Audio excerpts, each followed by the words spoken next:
Je m'appelle M. Dadi Chiswaka. Nous venons avec mon collègue, nous venons de la République démocratique du Congo.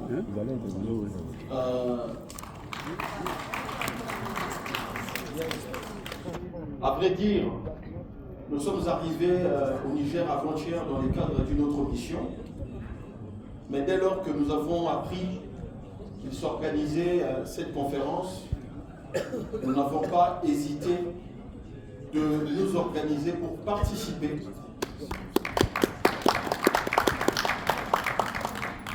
de sorte à apporter notre regard sur ce qui se passe au Sahel.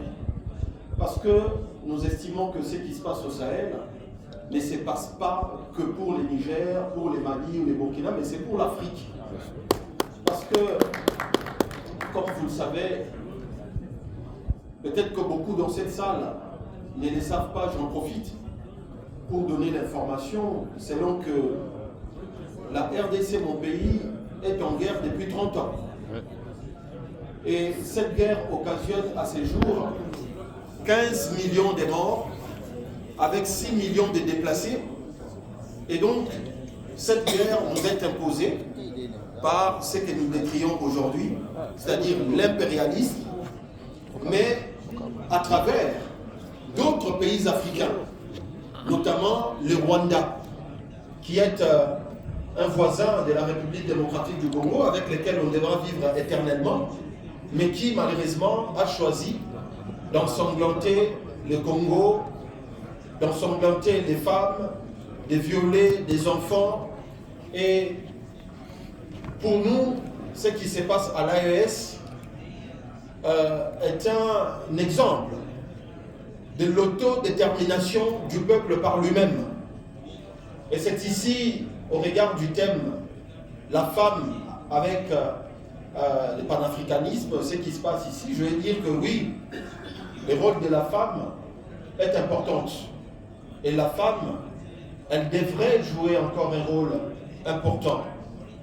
Depuis Kinshasa, nous avons vu les manifestations ici au Niger qui ont consisté à faire partir l'armée française, mais également l'ambassadeur français.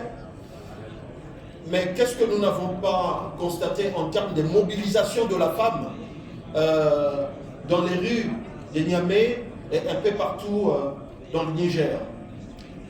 Mais cependant, ce qu'il faut pouvoir peut-être dire avec courage, c'est que culturellement parlant, je crois que la société ouest-africaine limite, de par la culture, limite un peu la femme. Ça, il faut pouvoir l'avouer et débattre avec un peu de recul sur cette question, parce que la limitation de l'accès à la femme, de l'épanouissement de la femme, de son accès dans les institutions, je crois que ça trait à la culture. Est-ce que au Sénégal, au Niger, au Burkina, au Mali, au Bénin, combien de femmes avons-nous comme présidentes des partis politiques?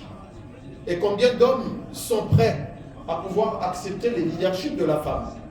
Et donc, je crois qu'il faut débattre de cette question au regard des aspects culturels de la société de notre sous-région ouest africaine. Par ailleurs, au Congo, ces problèmes aujourd'hui ne se posent quasiment pas. Parce que nous avons aujourd'hui une femme première ministre, nous avons une femme gouverneure de la Banque centrale, nous avons des femmes vice-premières ministres. Mais cela ne suffit pas. Pourquoi? Parce que malgré que les femmes aujourd'hui représentent environ 27% de taux de participation dans les institutions, cependant, il se pose un problème de l'impact de la participation de la femme dans la gouvernance.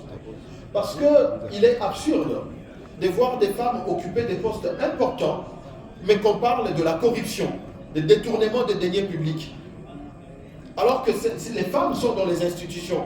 Moi, je pense que la présence des femmes dans les institutions, elle devrait les amener à militer pour qu'il y ait de moins en moins des antivaleurs telles que la concussion, telles que la gabégie, telles que l'opulence. des dirigeants qui ne corroborent pas avec la misère des peuples. Et c'est ça que nous vivons généralement en Afrique. Donc, la question de la femme, oui, elle est importante, surtout aujourd'hui que nous avons engagé cette dynamique souverainiste au Niger, au Mali, au Burkina et plus globalement en Afrique. Je voudrais interpeller les femmes pour dire, comme l'a dit une intervenante ici, non, il ne s'agit pas pour les hommes de vous faciliter l'accès. Il s'agit plutôt pour les femmes de mériter à être là. Merci. Parce que nous ne sommes